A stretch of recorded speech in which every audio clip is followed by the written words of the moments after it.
23 വയസ്സ് മാത്രം ജീവിച്ച ഒരു യുവാവ്, പക്ഷേ ഒരു രാജ്യത്തെ മുഴുവൻ ഉണർത്തിയ പേര് ഭഗത് സിംഗ്. പഞ്ചാബിലെ ഒരു സാധാരണ വീട്ടിൽ ജനിച്ച കുട്ടിയായിരുന്നു ഭഗത് സിംഗ്. അവൻ മറ്റു കുട്ടികളെ പോലെ തന്നെ കളിച്ചും വയലിലൂടെ ഓടിയും ചിരിച്ചും വളർന്നു വന്നവനാണ്. പക്ഷെ അവന്റെ മനസ്സിൽ ഒരു ചോദ്യം എപ്പോഴും ഉണ്ടായിരുന്നു: എന്തുകൊണ്ടാണ് നമ്മുടെ രാജ്യം, നമ്മുടെ ഇന്ത്യ നമുക്ക് ഭരിക്കാൻ സാധിക്കാത്തത്? ജാലിയൻ വാലാബാഗ് കൂട്ടക്കൊല നടന്നപ്പോൾ അവന് വെറും 12 വയസ്സായിരുന്നു.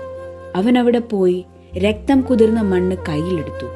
ആ മണ്ണ് വീട്ടിലെത്തി ഒരു കുപ്പിയിൽ സൂക്ഷിച്ചു.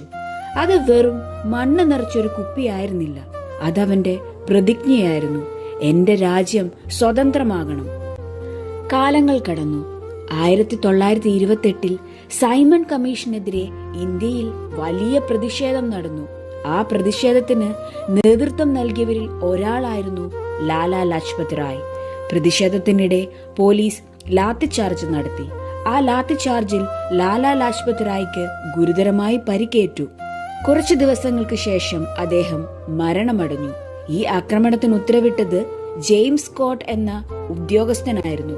അവനെയാണ് ഭഗത് സിംഗ് ലക്ഷ്യമിട്ടത്. എന്നാൽ ചെറിയൊരു പിഴവ് സംഭവിച്ച് വെടിയേറ്റ് മരിച്ചത് ജോൺ സാൻഡേഴ്സ് എന്ന ബ്രിട്ടീഷ് പോലീസ് ഓഫീസർ ആയിരുന്നു. ഭഗത് സിംഗിന് ഇതൊരു വ്യക്തിയോടുള്ള സ്വകാര്യ വൈരാഗ്യമൊന്നുമല്ലായിരുന്നു. അവന്റെ മനസ്സിൽ ഇത് അനീതിക്കെതിരായ പ്രതികാരമായിരുന്നു, ഒരു രാഷ്ട്രീയ സന്ദേശമായിരുന്നു. അവന് വേണമെങ്കിൽ ഒളിച്ചോടാമായിരുന്നു, ജീവൻ രക്ഷിക്കാമായിരുന്നു. പക്ഷെ അവൻ ഓടിയില്ല. ഡൽഹി അസംബ്ലിയിൽ ബോംബെറിഞ്ഞപ്പോൾ പോലും അതാരെയും കൊല്ലാൻ വേണ്ടിയല്ല, ബധിരർക്ക് കേൾപ്പിക്കാൻ വലിയ ശബ്ദം വേണം എന്നായിരുന്നു അവന്റെ ന്യായവാദം. അവൻ തന്നെ കീഴടങ്ങി. ജയിൽവാസത്തിൽ ഉപവാസ സമരം നടത്തി 116 ദിവസം. ശരീരം ക്ഷീണിച്ചു, പക്ഷെ അവന്റെ ആത്മവിശ്വാസം ക്ഷീണിച്ചില്ല. 23 വയസ്സ് മാത്രമായിരുന്നു അന്ന് ഭഗത് സിംഗിന്. ഇന്നത്തെ 23 വയസ്സിൽ പലരും ജീവിതം തുടങ്ങുമ്പോൾ അവൻ തന്റെ ജീവിതം ഒരു രാജ്യത്തിനായി സമർപ്പിച്ചു. തൂക്കിലേറ്റപ്പെടുന്ന ദിവസം പോലും അവൻ കരഞ്ഞില്ല, അവൻ വിറച്ചില്ല, അവൻ ധൈര്യമായി നടന്നുപോയി. ഇൻകുലാബ് സിന്ദാബാദ് എന്ന് അവൻ ഉറക്കെ വിളിച്ചു പറഞ്ഞു.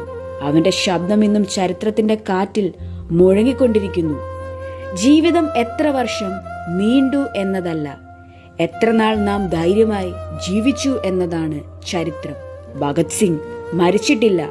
അവൻ അനീതിക്കെതിരെ നിലകൊള്ളുന്ന ഓരോ ഹൃദയത്തിലും ഇപ്പോഴും ജീവിക്കുന്നു.